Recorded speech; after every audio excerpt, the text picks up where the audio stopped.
Hi there, Sean here. I'm going live again because I was just listening to Bridget live, and uh, she told her story. I only caught the second half first of all, and then I went back and listened to it all.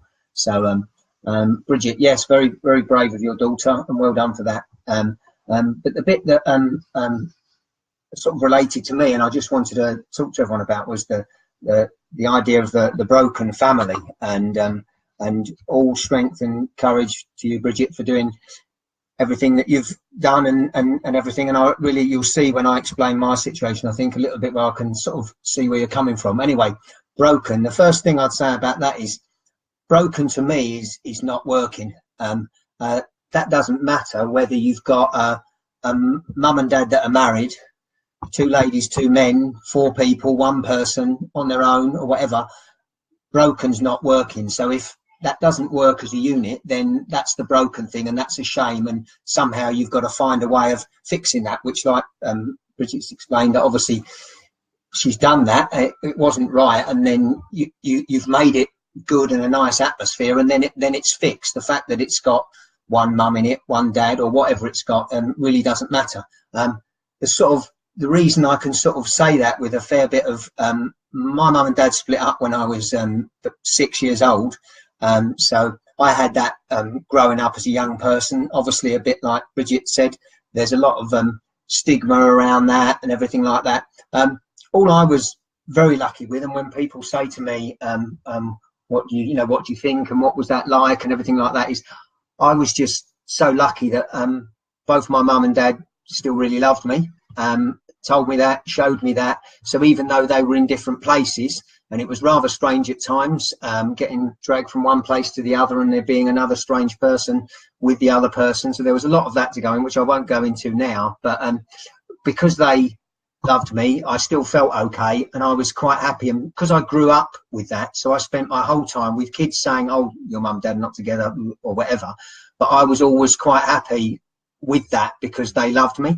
And where it was harder to take, the older I got, the more I was extremely comfortable with that. And obviously, when you hear of these families and situations where they haven't got families and everything, where that's where it's a real problem, when you haven't got people around you that care and love you.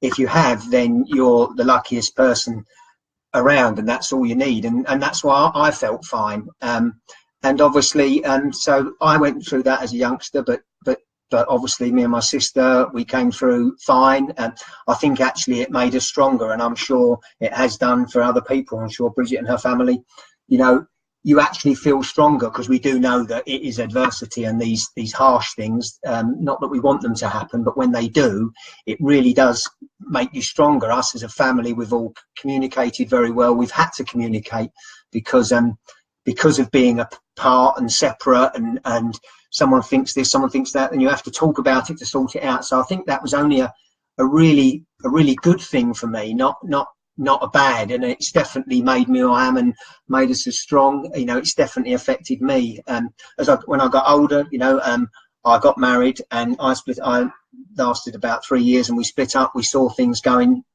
different ways, so we split up. Luckily, we didn't have any children, so from that point of view, we just went our separate ways, and it wasn't anything.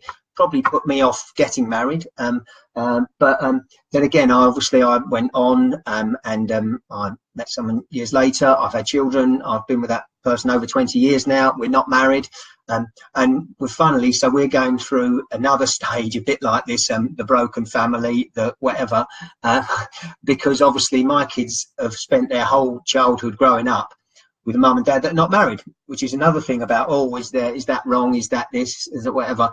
And obviously, but from a young age, again, I've had to explain to my children how the only thing that matters is that, you've got people around you that love you, and care about you and are looking after you, and you're acting as a team, and you're a little team, and that's all that matters. You don't need to be married. You don't need anyone else to sign anything to tell you or whatever. As long as you've got a nice atmosphere in your home, then your home works, doesn't it? So your home isn't broken, if you like.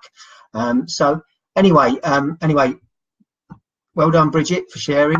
Sorry if I had to come on the back of you, but it brought it out for me. So I just wanted to share that all with you. I hope you have a good rest of your weekend, and I shall speak to you all tomorrow. Thanks very much.